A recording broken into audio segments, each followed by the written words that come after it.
स्वामींची मूर्ती किंवा फोटो आपल्या घरामध्ये प्रतिष्ठापना कशी करावी, प्राणप्रतिष्ठा कशी करावी. प्रथम आपलं संपूर्ण घर स्वच्छ करून घ्यायचं. देवघराजवळची जागा स्वच्छ करायची. संपूर्ण घरामध्ये तसंच देवघराजवळ गोमूत्र शिंपडायचं.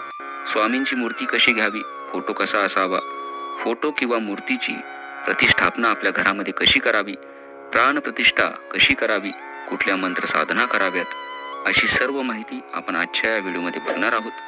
शुद्ध तुपाचा दिवा लावावा. दिव्याला हळद, कुंकू, अक्षता, फुलं व्हावीत. त्यानंतर देवघरातील गणपती बाप्पाची पूजा करायची. ओम गम गणपतये नमः या मंत्राचा जप करा. चॅनलवर नवीन असाल तर चॅनल सबस्क्राईब करा. बेल आयकॉन दाबायला विसरू नका. स्वामींची मूर्ती कोणती घ्यावी? स्वामींच्या बऱ्याच प्रकारच्या मूर्त्या आहेत, परंतु मी आपल्याला सुचवेल की आपण शक्यतो पितळी मूर्ती घ्यावी आणि मूर्ती घेताना छोटी घ्या, कारण ती आपल्याला आपल्या देवघरामध्ये स्थापित करायची आहे. यानंतर आपल्याला संकल्प करायचा आहे. उजव्या हातामध्ये थोडंसं पाणी घ्या, त्यामध्ये थोडेसे अक्षता टाकाव्यात, हळद कुंकू टाकावं. आज मी आपल्या घरामध्ये स्वामी आपली प्रतिष्ठापना करीत आहे. आपला कृपा आशीर्वाद सदैव माझ्यावर, माझ्या कुटुंबियावर राहू द्या. आपली सेवा करण्याची सद्बुद्धी आणि शक्ती मला द्या, असं म्हणून आपल्या हातातील पाणी तामणामध्ये सोडून द्यावं.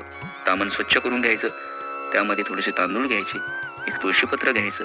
त्यावरती स्वामींची जी नवीन मूर्ती आहे, आता या मूर्तीला प्रथम शुद्ध पाण्याने, त्यानंतर पंचामृताने, पुन्हा शुद्ध पाण्याने स्नान घालायचं. मूर्तीला गंध लावावं, तुळशीपत्र व्हायचं.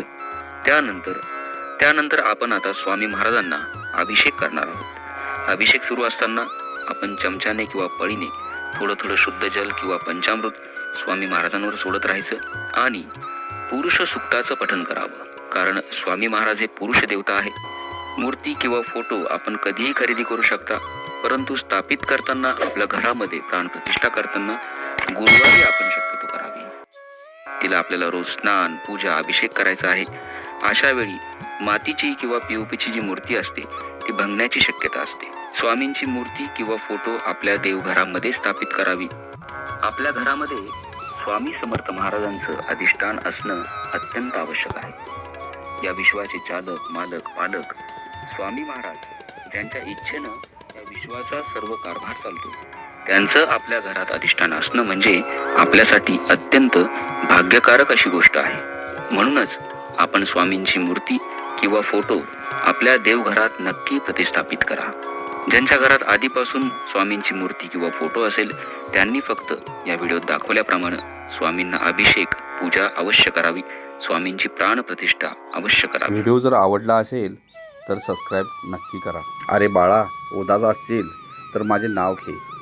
दुःखी असशील तर माझे ध्यान, मार्ग भेटत नसेल तर माझे विचार घे. एवढ्याने समाधानी नसेल तर माझे बाळ अक्कलकोट हे नाव. तुझ्या अंतरात्म्यात आहे मी, तुला हरू देणार नाही. ह्या कलयुगात एकटे सोडणार नाही. जी झुंज तू खेळतो आहेस मनाशी, त्यात तुला मार्ग दाखवत असणार. सुखच हवे आहे असा हट्टास करू नकोस, कारण प्रत्येक परिस्थितीमध्ये सुख हे लपलेले आहे. जसे दुधात दही लपलेले असते, तसेच तुझ्या कर्माच्या रवीने लपलेले सुख बाहेर येईल. अशा पद्धतीने श्री स्वामी समर्थ यांची मूर्तीची प्रतिष्ठापना आमच्या देवाऱ्यामध्ये केली आणि मन प्रसन्न झाले. देवाऱ्यामध्ये श्री स्वामी समर्थाची मूर्ती ठेवल्यानंतर डोळे झाकल्यावर श्री अक्कलकोट महाराजांच्या जवळच असं वाटले.